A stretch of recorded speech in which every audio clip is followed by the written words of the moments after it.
Hello, interwebs. I hope you're all doing well, and I'm doing extremely well because I have quite literally just gotten back from seeing Jordan Peele's latest film, Nope. And like both of Jordan Peele's films before this, Get Out and Us, this was another one of those movies that just is so densely packed with layers of themes and meaning and just imagery that evokes all of these ideas and bring it together with just a bit of like metaphor, but still telling a tightly told, like just fun horror film in and of itself.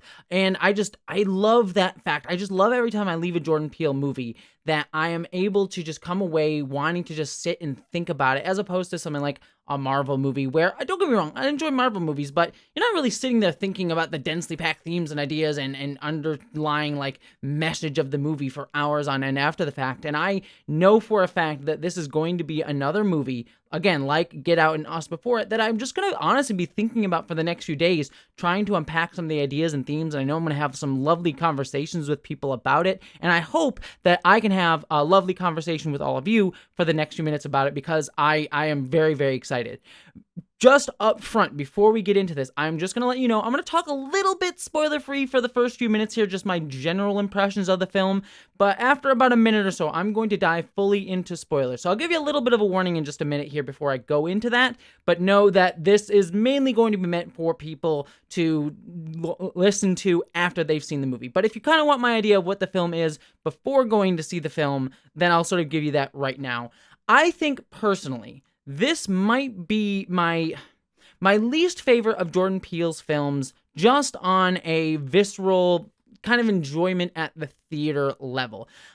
I think when I remember Get Out and Us, I remember really enjoying those movies just on a visceral, like, oh, this is a good thriller, or this is kind of a good horror movie, right on the surface level of it, and then understanding that there were a lot more themes and ideas that were permeating these films throughout it that I could kind of unpack and sort of like uncouple later on. Whereas this movie, I kind of felt more as I was watching it that this was very clearly much more evoking a lot more thematically and metaphorically than it was on a kind of narrative level. That doesn't mean that there aren't good character beats and like arcs throughout the film. I think one of the things that I dislike when I see like a purely metaphor movie, like I've seen movies that are just metaphor. And the problem that they get into is a lot of the characters in those movies are very paper thin and just there to clearly tell the metaphor, and you don't really get a sense of who these people are as like human beings and what character arcs that they're going through. And that's not the case here. Like OJ Haywood, played by Daniel Kaluuya, who is great in the movie.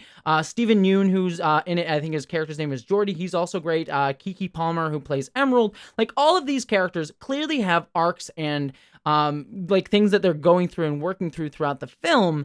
But I think they're a little less clear and a little less fully fleshed out as maybe characters like I believe Daniel Kaluuya's character in Get Out is, or I'm blanking on her name, Lupita Nyong'o, I think it was, who was the lead in Us. I might be misremembering, but Us had a better sort of character arc. Like Us is a very clearly metaphorical film, but I got latched on to those characters a little bit more than I did here.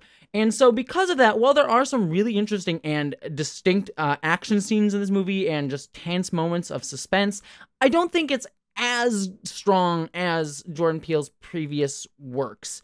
I also think that this movie is a tad overlong, mostly in the front hour, which I think is a little bit more forgivable. If the second half of a movie really drags, then I'm kind of a little bit angry at it than if the first half of a movie drags, because then I can kind of get wrapped up in the end of the movie, and that's sort of what I'm leaving the theater with. And I think that this is kind of that case where I think the first hour of this is a little bit overlong, and I understand why, because he is trying to wrestle, Peele is trying to wrestle with a lot of the ideas and themes that he wants to get into and sort of laying the stage for it, as well on top of that trying to deal with the suspense angle of this. And then about halfway through the movie, it turns, and it becomes less about suspense and more about like thriller action and trying to get this like thing that the characters want to do done. Again, I'm trying to stay a little bit vague here.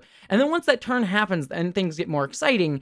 And I think the movie really, he just wanted to like live in that suspense part of it a little bit more, because there is some suspense to be had, but I think it's ultimately much less interesting than the second half of the movie for me. And so I think on that front, I think the movie just feels a little bit overlong, but again, more in the front half than the back half, which is a much better way to go about it. That being said, and I'll wrap out here before I get into spoilers, because we're going to start talking about that. That being said, this movie is just as dense, if not denser, than Us and Get Out. I think this movie has a lot to say about Hollywood history, and like kind of capitalism. I know that that's kind of cliche, but definitely has some things to say about capitalism, about just our ideas of wrapping this up in race, and like Hollywood's sort of history and how it often forgets people in sort of that sort of that helped bring about Hollywood, especially black people in that history as well, but a lot of different marginalized folks, and how it can spit out and traumatize people within that. I mean, Stephen Yeun's character is certainly dealing with that. And I think as like a child actor throughout the film, like he grew up as a child actor and is still dealing with that trauma in his adulthood.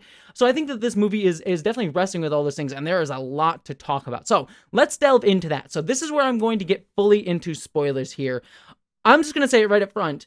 The active twist that the UFO that this movie is about is actually a monster, just on a literal level, is great. That's so clever. I never really would have ever thought of that as an idea, and yet it works so well. And the ways that we learn about the rules of this thing are so cool, because again, they work on a visceral level where it doesn't like to be looked at. It's this beast that hungers and likes to watch from the clouds, but doesn't like to be watched. And it just has that creepy sort of idea to it. But also, it is, again, you can kind of tell that it's all about this history of film and this obsession with viewing things. Like, this thing likes to watch people, but it doesn't like to be actively seen. And the opening shot of this movie, where we sort of get this chimpanzee image, too, that sort of is pulling from Jordy's past, Stephen Yeun's character's past, kind of breaks the fourth wall, because we're watching it, and then the chimp looks at the screen. You think, oh, he's seeing us, the audience, watching us, and he sort of realized that he's being viewed, and he didn't like that. And that was the thing that chimp was dealing with in that moment. Is like, he didn't like being this spectacle, this monster on screen, which is why he sort of lashed out and killed everyone there. And he's literally seeing us through the screen, breaking that fourth wall. But then we realize later on that that's also the viewpoint of Stephen Yeun's character, Jordy, as a kid, and he is sort of dealing with the trauma of being a child star, and the impact that has on him, just growing up, is like constantly searching for that limelight again, constantly wanting to reach out and like recapture that fame that he had. I mean, he can only understand his trauma through retelling an SNL story late in the film, right? He's like he can't even talk about his own trauma unless it's like through the filter of like how it was consumed for pop culture.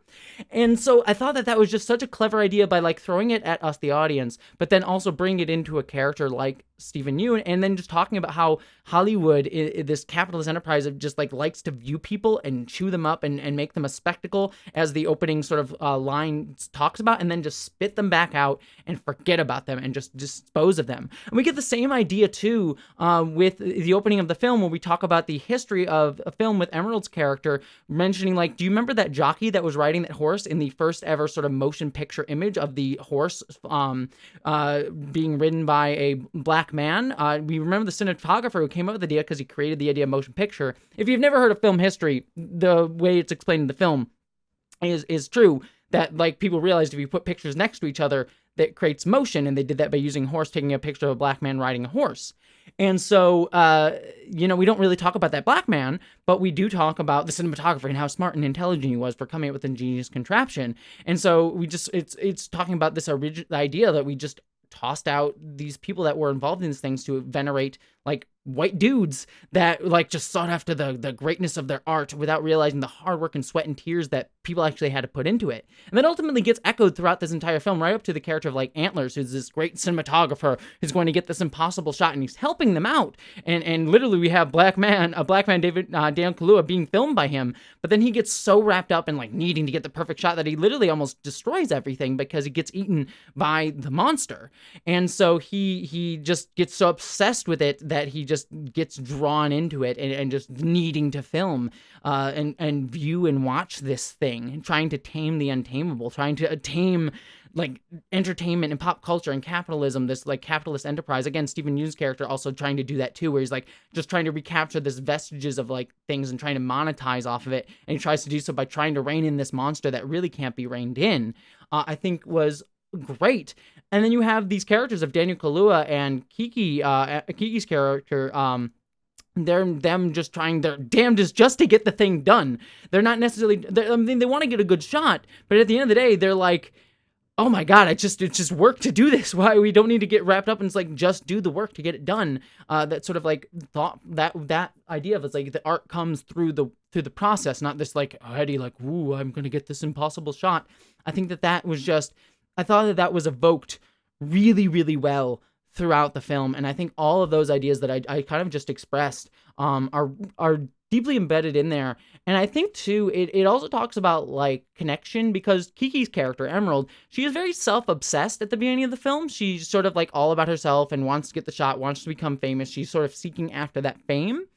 But then throughout the film, she starts to realize, like, no, it's about working with a team of people. Like, making a movie together is about working together and creating that community and working with family, instead of just, like, trying to do it all for yourself and ignoring her brother. Like, at the beginning of the movie, she ignores her brother, which causes them to both lose the job because his horse freaked out because he wasn't able to tame it by himself because she didn't care. She was just there to promote herself and try to sell herself. But by working together, they're able to get that shot at the end of the movie and be able to survive. I think was just incredibly smart. I also, too, just love the imagery that Jordan Peele uses throughout the film of these slats. Like, in the barn, when Daniel Kaluuya's character hides in the barn at one point, like, you just see the monster through the slats. And also there's one shot of the through a window later on where Daniel Kaluuya's, like, looking through a window, and you see these slats caused by the curtains, or not the curtains, the blinds that are there. Again, that's sort of echoing the idea of that original horse picture. You know, the way that original, like, image in Hollywood was created, or a motion picture image was created, not Hollywood, excuse me, was that you viewed it through slats. If go and look it up, the first, like, horse image, it wasn't just that these images were placed together, it's that they were in this, like, spinny thing that you watched and put a light through, and it, like, you could just spin, and, like, you had to look through these slats in order to see it. And so it's evoking cinema in imagery throughout the entire film through that.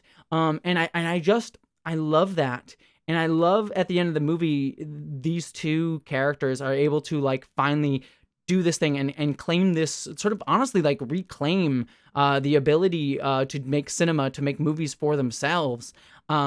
In a way that Daniel Kaluuya's character's father was unable to do, and his whole family history was able to. Just like, yes, we're finally reclaiming it for ourselves, which in a way kind of represents a lot of this, like this cinema that Jordan Peele himself has come to represent, of minorities and especially black men and black people just generally being able to finally make movies for themselves, like with movies like Get Out and Us, but then also movies like Candyman that we've seen recently, and Black Panther, and also other movies by other people as well, like even like I'm thinking like Birds of Prey, for example, being led by a woman and things like that. So those types of movies are starting to come to the fore, but the movie also ends with like, oh, there's still this crowd of like TMZ type people here that are also there, and the question is hanging over there, like, did they film it too? Are they going to capitalize on all of their effort? Like, these two people like worked so hard, people died in order to get this image, and yet other people may take credit for it and have gotten it anyways throughout all of their work. Throughout everything that they tried to do throughout the movie.